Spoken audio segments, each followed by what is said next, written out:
Emotion is the undercurrent of experience. It moves beneath every thought, every decision, every moment of your life. Sometimes quiet, sometimes overwhelming, sometimes soft as breath, sometimes sharp as lightning. To understand emotion is to understand how we navigate the world, because before we think, before we speak, before we choose, we feel. What you feel shapes what you see. It shapes what you remember. It even shapes who you believe you are.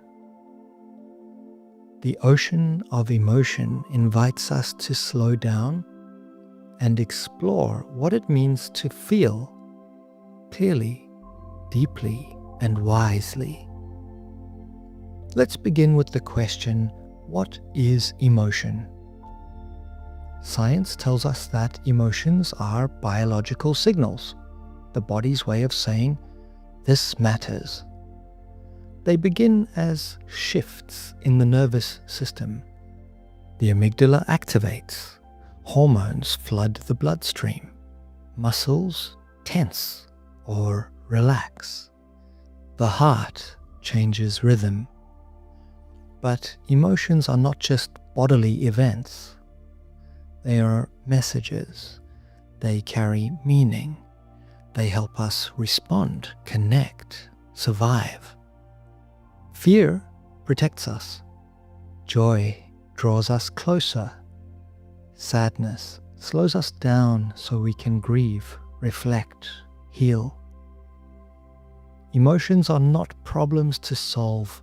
They are signals to listen to. Still, emotions can be intense, confusing, and hard to regulate, especially when we haven't learned how. So, in this ocean, we will explore not just what emotions are, but how to work with them. We'll explore the biology and psychology of emotion, how emotions arise, how they affect perception, and why they matter for survival. Later, we'll dive into emotional regulation and resilience. We'll learn how to stay steady in the storm, how to expand our window of tolerance, and how to meet ourselves with gentleness when emotion surges. Then we'll turn outward to empathy, compassion, and connection. Because emotions don't just shape our inner world, they shape our relationships, our communities, our culture. We'll reflect on how to understand others more deeply, how to co-regulate with those we care about, and how to build a life where feeling is not something to fear, but something to honor. Emotions can be overwhelming, but they can also be wise. They are not in the way of your growth. They are the way.